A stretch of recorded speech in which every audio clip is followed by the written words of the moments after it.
토트넘이 웨스트햄을 무너뜨릴 수 있는 이유가 몇 가지가 있습니다.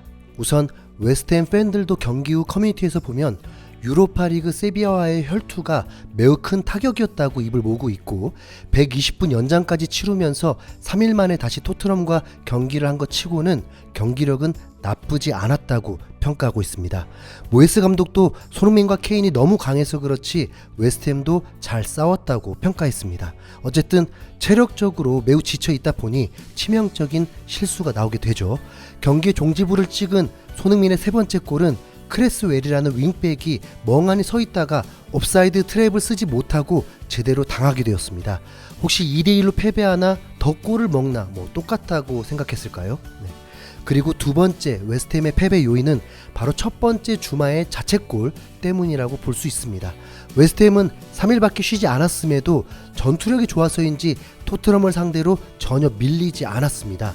이 경기에서 손흥민을 유독 주마라는 선수가 상대하게 되었는데 전반 8분에 손흥민의 움직임을 예측 못하고 왼쪽으로 돌지 않았다가 갑자기 오른쪽 자신보다 앞쪽으로 침투를 해버리면서 당황하게 되었고 슬라이딩을 하면서 오히려 본인의 발에 맞고 실점을 하게 되었습니다. 손흥민의 예리한 움직임에 주마가 당한 거죠. 이 자책골로 기선제압 당한 것입니다.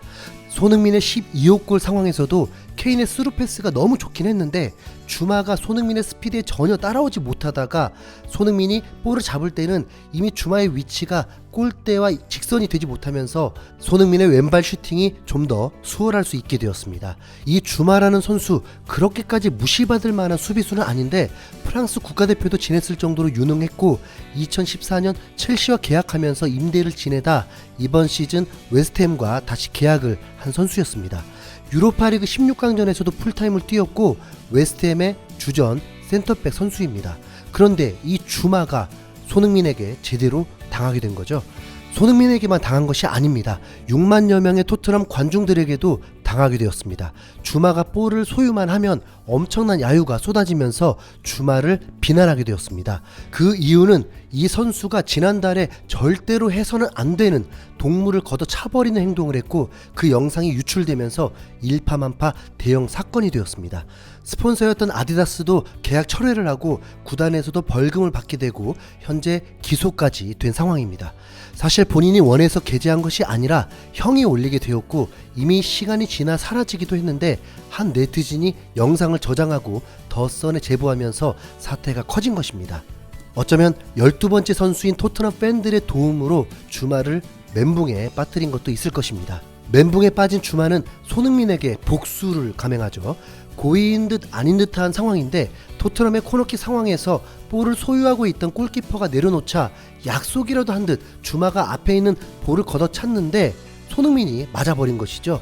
그러다 보니 토트넘 팬들은 그렇지 않아도 미움 주마인데 더 큰 야유가 쏟아지고 잠깐 경기가 중단되는 상황까지 되었습니다. 이게 고의라고 인정된다면 페널티킥까지 받을 수 있었다 보니 웨스트햄 선수들은 손흥민을 달래기도 하고 주심에게 오해라며 설득하기도 했습니다. 이 상황도 경기 일부기 때문에 토트넘 선수들은 프로의식을 펼쳤습니다. 토트넘이 웨스트햄보다 한 수 위인 것도 있지만 토트넘 선수들도 4일 간격으로 3경기 연속 같은 라인업으로 경기했기 때문에 지칠 수밖에 없었는데 웨스트햄 선수들이 제대로 도와주게 되었습니다. 주말은 이날 하루 기분이 참 거시기했을 것 같습니다. 손흥민은 이제 9경기가 남았는데 이러다가 진짜 20골 넣는 거 아닌가요? 케인만 도와주면 무조건 가능할 텐데 남은 경기가 대부분 약팀과의 경기고 홈경기도 5번이 있기 때문에 케인하고 둘 다 20골 넣는 거 콜? 이상 흰수염 고래였습니다.